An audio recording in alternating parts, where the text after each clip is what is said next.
నేపాల్లో రాజకీయ సంక్షోభం తలెత్తింది. అధ్యక్షుడు, ప్రధాని, మంత్రులు రాజీనామాలు చేయడంతో దేశ భద్రత ఆర్మీ చేతుల్లోకి వెళ్లిపోయింది. ఇక నిన్న మొన్నటి వరకు జనరేషన్ జెడ్ అంటే అందరికీ చిన్న చూపే.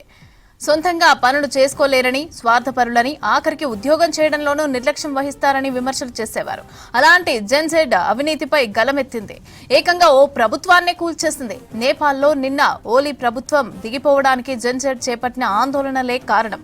భద్రతా దళాల కాల్పుల్లో 19 మంది మృతి చెందినా లెక్క చేయకుండా ఏ ప్రతిపక్ష పార్టీని తమ పక్కన చేర్చుకోనీయకుండా జెన్ జెడ్ పోరాడింది. విద్వేషపూరిత ప్రసంగాలను, నకిలీ సమాచారాన్ని కట్టడి చేసేందుకు సోషల్ మీడియా సంస్థలు తమ దేశంలో తప్పనిసరిగా రిజిస్టర్ కావాలని, అవసరమైన పన్నులు చెల్లించాలని గత నెల 17న నేపాల్ సుప్రీంకోర్టు తీర్పునిచ్చింది. ఆ తర్వాత ఆ సంస్థలు తమ దేశంలో కార్యాలయాలను తెరవాలంటూ నేపాల్ మంత్రివర్గం గత నెలలోనే ఓ తీర్మానాన్ని ఆమోదించింది. అయితే దీనిపై స్పందించాలంటూ చాలాసార్లు ఆయా సంస్థలకు ప్రభుత్వం అయితే నోటీసులు పంపింది. వీటిని కంపెనీలు పట్టించుకోకపోవడంతో ఈ నెల 4వ తేదీ అర్ధరాత్రి ఫేస్బుక్, వాట్సాప్, ఇన్స్టాగ్రామ్, ఎక్స్ సహా 26 సోషల్ మీడియా సైట్లపై నిషేధాన్ని విధించింది. మరుసటి రోజు నుంచి ఈ యాప్లు పనిచేయలేదు. నిషేధంపై శాంతియుతంగా మొదలైన నిరసనలు కాస్త దేశంలో సంస్థాగతంగా మారిన అవినీతిపైకి మళ్లాయి. జెన్ జెడ్ అంటే 1997 నుంచి 2012 మధ్య జన్మించిన వారు అని అర్థం. 2 రోజుల క్రితం దేశవ్యాప్తంగా జెన్ జెడ్ నిరసనలకు పిలుపునివ్వడంతో పరిస్థితి ఒక్కసారిగా మారిపోయింది. స్వతంత్ర స్వరం మా హక్కు, పన్ను చెల్లింపుదారుల సొమ్ము ఎక్కడికి పోతోంది, అవినీతిని ఆపండి, సోషల్ మీడియాను కాదు అంటూ 26 లోపు వయసున్న యువత ప్రభుత్వానికి వ్యతిరేకంగా రోడ్లపైకి వచ్చింది. రాజధాని కాఠ్మండ్లోని పార్లమెంటు వద్ద వందల మంది యువత నిరసనలు చేపట్టింది. వీరికి చాలా మంది కళాకారులు, నటీనటుల నుంచి మద్దతు లభించింది. టిక్ టాక్ సహా నిషేధం లేని సామాజిక మాధ్యమాల్లో రాజకీయ నేతల వారసుల విలాస జీవిత విధానాలపైన పోస్టులు చేశారు. ఈ ఉద్యమానికి నాయకత్వం వహించింది మాత్రం 36 ఏళ్ల సుదన్ గురుంగ్. అతడి నేతృత్వంలోని హమీ నేపాల్ అనే ఎన్జీఓ సంస్థ ఈ ఆందోళనలను ముందుండి నడిపించింది. 2015లో నేపాల్లో సంభవించిన భారీ భూకంపం సుదన్ జీవితాన్ని పూర్తిగా మార్చివేసింది. ఆ విపత్తులో ఆయన తన బిడ్డను పోగొట్టుకున్నాడు. ఆ తర్వాతే ఈవెంట్ మేనేజర్ గా ఉన్న ఆయన సేవా కార్యక్రమాల వైపు మళ్లారు.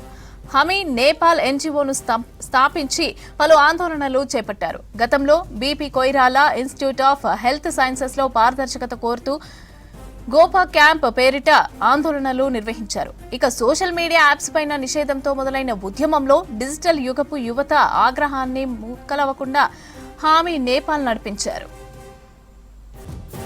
రాజకీయ నేతగా మారిన ఒకప్పటి రెబల్ అయిన కేపీ శర్మ ఓలీ నేపాల్లో రాజకీయ స్థిరత్వం సాధించలేకపోయారు. అనేక ప్రభుత్వాల్లో భాగం పంచుకున్న ఆయన తన చర్యలతో తొందరగానే పదవి నుంచి దిగిపోవాల్సి వచ్చింది. చైనాకు అనుకూలంగా వ్యవహరించే 73 ఏళ్ల ఈ కమ్యూనిస్టు నేత జెన్ జెడ్ ఆందోళనకు కారణంగా నిన్న రాజీనామా చేశారు. దీంతో ఎప్పుడూ అస్థిరత రాజ్యమే నేపాల్లో 17 ఏళ్లలో 14 ప్రభుత్వాలు మారినట్లయింది. స్నేహితుడైన పుష్ప కమాల్ దహల్తో విభేదించిన ఓలీ 2024 జూలైలో తన శత్రువైన నేపాలీ కాంగ్రెస్ అధినేత షేర్ బహదూర్ దేవ్ బాతో చేతులు కలిపి ప్రభుత్వాన్ని ఏర్పాటు చేశారు. సిపిఎన్ యుఎంఎల్ చైర్మన్ అయిన ఓలీ ఈ విషయంలో తన పార్టీ నిర్ణయాన్ని అప్పట్లో సమర్థించుకున్నారు. దేశంలో రాజకీయ స్థిరత్వం, అభివృద్ధికి ఈ నిర్ణయం తీసుకోక తప్పలేదని చెప్పుకొచ్చారు. టీనేజ్లోనే రాజకీయాల్లో చేరిన ఓలీ రాజరికాన్ని వ్యతిరేకించిన కారణంగా జైలుకు వెళ్లాల్సి వచ్చింది. ఆయన 14 ఏళ్ల పాటు జైల్లోనే ఉన్నారు. ఆ సమయంలోనే ఇంటర్ పూర్తి చేశారు. ఓలీ భార్య రచనా షాక్య కూడా కమ్యూనిస్టు నేతే. 2015లో తొలిసారిగా నేపాల్ ప్రధానిగా బాధ్యతలు చేపట్టిన ఆయన 11 నెలలే కొనసాగారు. ఆ సమయంలో భారత్లో విభజించారు. ఇక ప్రపంచ నేతృత్వంలోని సిపిఎన్తో పొత్తు పెట్టుకుని 2017లో ఎన్నికలకు వెళ్లిన ఓలీ విజయం సాధించి 2018 ఫిబ్రవరిలో రెండోసారి ప్రధానిగా బాధ్యతలను చేపట్టారు. 2018 మే నెలలో 2 పార్టీలు విలీనమయ్యాయి.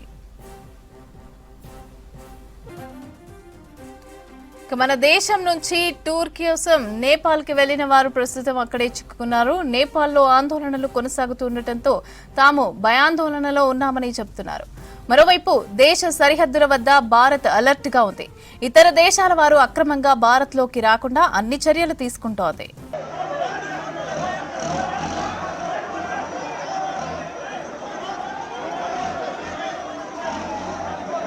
you're asking me.